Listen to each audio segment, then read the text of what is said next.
नमस्कार दोस्तों, स्वागत है आपका हमारे चैनल पर। राशि के दिल की धड़कन आज सुबह से ही बहुत तेज थी। कभी मीठी गुदगुदी होती तो कभी पेट में बटरफ्लाइज महसूस हो रही थी।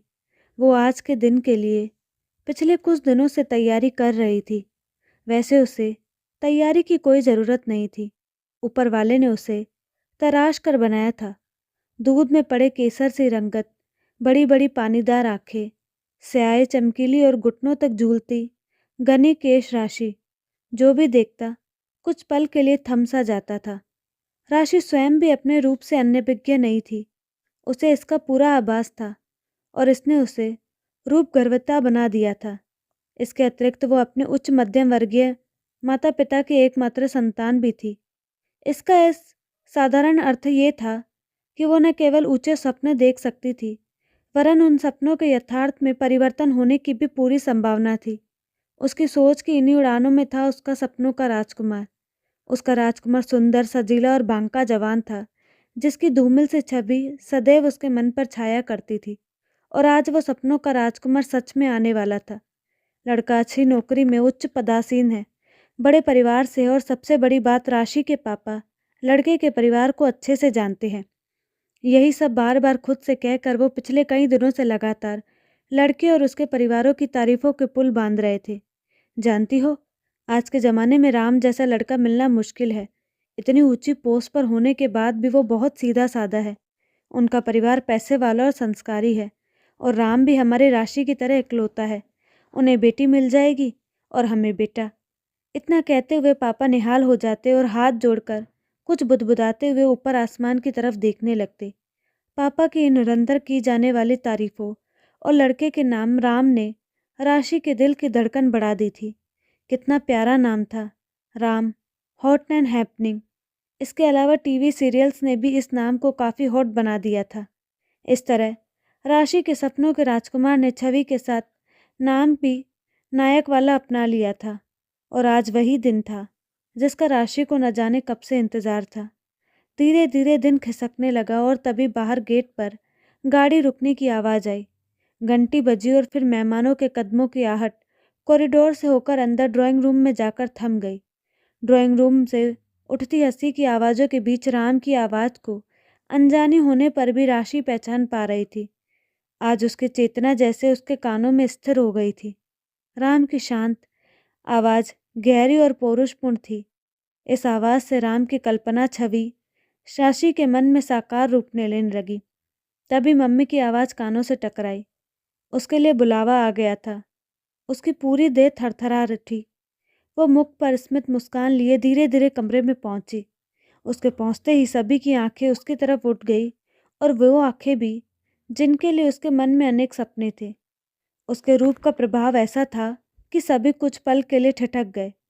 सबसे पहले राम की मम्मी ने चुप्पी तोड़ते हुए कहा, विनायक जी, आपकी बेटी को देखकर लगता है कि आज चांद इस कमरे में उतर आया है।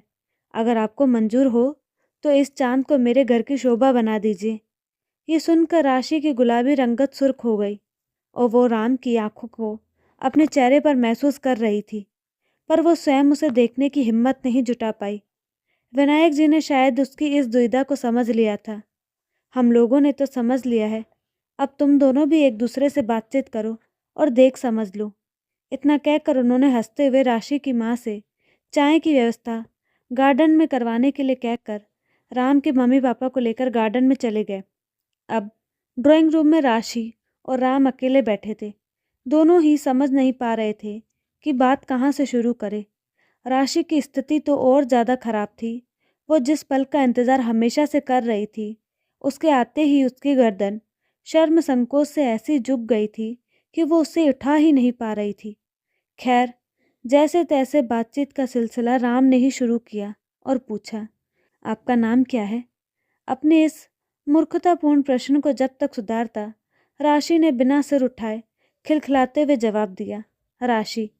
उस हीरक दंत पंक्ति युक्त हास्य ने राशि के सौंदर्य को द्विगुना कर दिया था। राम ठगा सा रह गया और उसने उसी मन स्थिति में कहा, वैसे आपको पता ही होगा, पर मेरा नाम रामदास है। रामदास, पर आपका नाम तो राम है। उसने तुरंत अपनी भूल सुधारते हुए खुद को रोका और झटके से सिर उठाकर देखा तो उसका दिल धक्के से रह गया। उसके सामने एक साधारण किंतु सौम्य व्यक्तित्व था। मध्यम या कहे दुबली काठी, दरमियाना कद और सांवली रंगत लिए बैठा था उसका राजकुमार। ऐसा ऐसा तो कभी उसने अनजाने में भी नहीं सोचा था। ये उसकी सोची हुई छवि के बिल्कुल विपरीत था।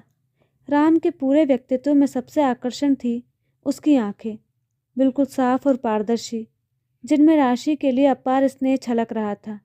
पर उस छलकते नेह सागर के कुछ छींटे भी राशि तक नहीं पहुंच पाए। उसकी वो सल्लज हंसी एकदम सूख गई और चेहरे पर घृणा के भाव उभर आए। उसने तुरंत अपना सर झुका लिया। तब तक बाहर से भी सभी अंदर आ गए। राम के चेहरे के उल्लास के बीच राशि की तरफ किसी का ध्यान ही नहीं गया।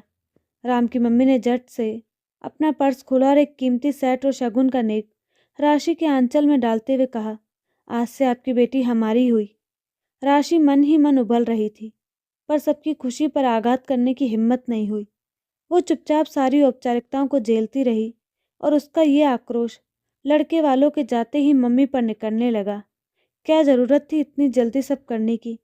क्या मुझसे पूछना ज़रूरी नहीं था? क्यों राशि, क्या तुझे राम पसंद नहीं? मम्मी ने आवाज़ दबाते हुए पूछा। नहीं, नहीं है। और हाँ, राम नहीं, आपका रामदास मुझे पसंद नहीं, राशि चिल्लाई। प्लीज़ मम्मी प्लीज़, उसकी शक्ल भी उसके नाम की तरह आउटडेटेड है। क्या कहेंगी मेरी सहेलियाँ? हंसेंगे सब मुझ पर। मेरा और इसका कोई मेल नहीं। राशि के मुंह पर कभी घृणा और कभी दया के भाव आ जा रहे थे। ऐसा नहीं कहते बेटा, राम एक अच्छा लड़का है, मम्मी ने समझाते हुए कहा। पर मम्मी की कोई भी बात राशि के पल्ले नहीं पड़ रही थी। मुझे आपके इस रामदास से शादी नहीं करनी, उसका आक्रोश आंसुओं के रास्ते बह रहा था। क्यों क्यों नहीं करनी? क्या कमी है लड़के में? विनायक जी, जो अब तक बाहर खड़े सुन रहे थे, तूफान की तरह कमरे में दाखिल हुए। पापा, वो आपका रामदास किसी काम का नहीं, उसकी शक्ल तो देखिए, राशि ने सिसकते हुए कहा। बस राशि, बहुत हो गया, पापा फिर गुर्राए। हर चीज़ सिर्फ शक्ल से तय नहीं होती, मेरे लिए होती है पापा, और मैं ये शादी नहीं करूँगी, राशि ने दृढ़ स्वर में कहा। मैंने जो किया तुम्हारा अच्छा सोचकर किया। अगर तुम ये शादी नहीं करोगी तो मैं आज के बाद तुम्हारे जीवन के किसी निर्णय में शामिल नहीं हूँ, क्योंकि ये तुम्हारे लिए किए गए मेरे फैसलों पर एक बड़ा प्रश्न चिन्ह होगा। इतना कहकर विनायक जी झटके से कमरे से बाहर निकल गए। अब क्या? राशि के लिए हाँ या ना को कोई प्रश्न ही शेष नहीं था। वो नियति और अपने माता पिता के फैसले के समक्ष बेबस महसूस कर रही थी। उसकी आंखें बहने लगी। मम्मी ने कई बार राशि को समझाने का प्रयास किया, पर उसके कड़वे उत्तर सुनकर चुप हो जाती। और पापा, उन्होंने तो बोलना और बातचीत करना ही छोड़ दिया था।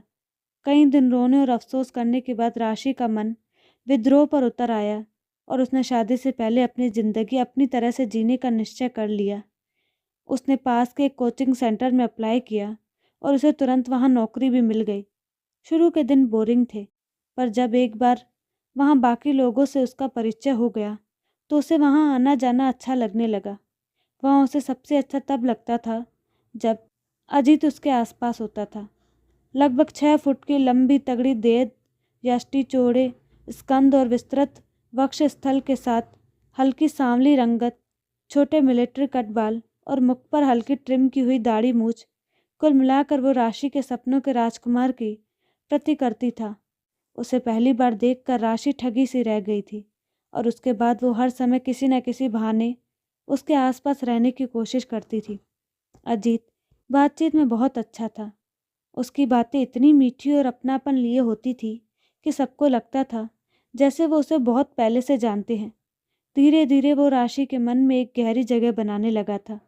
वो जब भी उसकी तरफ देखता तो राशि को लगता कि उसकी आंखों में उसके लिए कुछ अनकहा सा है। उसे लगने लगा था कि अजीत जो कुछ भी कहता है वो सब उसी के लिए होता है, पर शायद वो सबके बीच होने के कारण इस तरह बातें घुमा फिरा कर कहता है।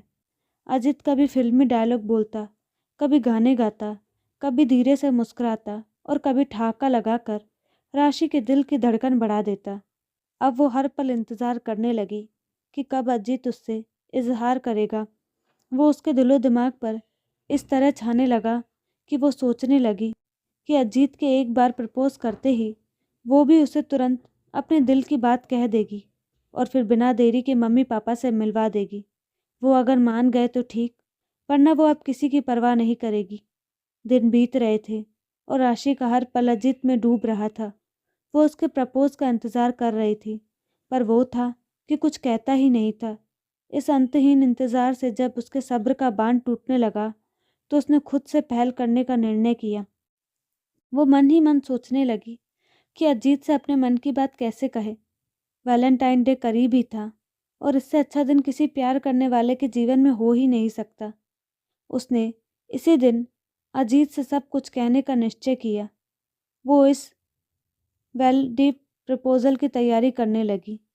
कपड़े, मेकअप सब कई बार चेक किए और आईने के सामने खड़े होकर डायलॉग कई बार दोहराए। आखिरकार वैलेंटाइन डे भी आ गया। उस दिन वो सुबह जल्दी उठकर तैयार हो गई। पहले चेहरे पर हल्का मेकअप किया और फिर आंखों पर काजल की और हल्की सी रेखा खींचकर पलकों को झपकाया। वाओ, अमेजिंग राशि, अपनी खूबसूरती पर मुग्ध होती हुई वो खुद से ही कहने लगी। फिर आया कपड़ों का नंबर और फिर पलंग पर कपड़ों के ढेर लगने लगे। वो एक जोड़ा पहनती और फिर स्वयं को आईने में हर कोने से निहारते हुए बोली, ये नहीं, और ये तो बिल्कुल भी नहीं, कहते हुए जोड़ा उतार कर पलंग पर फेंक देती। आखिरकार उसने एक गुलाबी सलवार कमीज पर तसल्ली हुई। उस सूट का रंग उसके गोरे चेहरे को एक खूबसूरत सी गुलाबी आभा दे रहा था। ये ठीक है, कहते हुए उसने अपनी साज सज्जा को एक फाइनल टच दिया। तभी उसकी दृष्टि घड़ी पर पड़ी। वो तो बुरी तरह चौंक गई, क्योंकि घड़ी तो दोपहर के 12 बजा रही थी और ये समय अजीत की शिफ्ट खत्म होने का था। वो मन ही मन घबराने लगी कि कहीं ऐसा ना हो कि उसके पहुंचने से पहले अजीत वहां से निकल जाए। वो आज का दिन खोना नहीं चाहती थी, तो उसने अजीत का अता पता लेने के लिए कोचिंग सेंटर फ़ोन किया। कुछ देर घंटी बजने के बाद फ़ोन उठा तो उधर से प्रवेश की आवाज़ थी। हेलो जी, कहिए राशि मैडम। हेलो, हाँ प्रवेश, क्या फर्स्ट शिफ्ट के सभी लोग निकल गए हैं? राशि ने हड़बड़ाते हुए पूछा। हाँ मैडम, सभी निकल गए हैं, बस मैं और अजीत सर अभी यहीं हैं, प्रवेश ने जवाब दिया। ओके, ठीक है, तो उसे रोकना, राशि ने अपनी खुशी दबाते हुए कहा। इससे पहले कि प्रवेश कुछ जवाब देता, पीछे से अजीत की आवाज़ सुनाई दी। कौन है जो हमें पूछ रहा है? राशि मैडम है, प्रवेश ने उसे बताया। कौन राशि मैडम? अजीत की आवाज़ बड़ी बेपरवाह सी लगी। अरे वही जो, प्रवेश अभी अपनी बात पूरी भी नहीं कर पाया था कि अजीत ने उसे टोकते हुए कहा। अरे यार प्लीज़, जल्दी निपटा। कौन है ये तेरी राशि वाशी मैडम? मेरे पास टाइम नहीं है, मुझे अपनी वाइफ को लाने के लिए निकलना है। ये सुनते ही राशि जैसे सुन्न हो गई। फ़ोन उसके हाथ से छूट गया। उसे लगा जैसे उसके पैरों तले की ज़मीन हिल रही है। उसके माथे पर पसीने की बूंदें उभर आई और वो वहीं दम से ज़मीन पर बैठ गई। वो अजीत, जिसे वो अपना सब कुछ मान चुकी थी और जो सिर्फ और सिर्फ उसका था, उसकी शादी हो चुकी थी।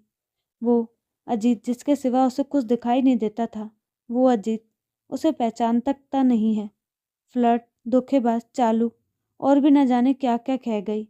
अपमान और तिरस्कार से उसका मन भारी हो गया था और फिर जब ये बार वहन नहीं हुआ तो आंखों के रास्ते बहने लगा।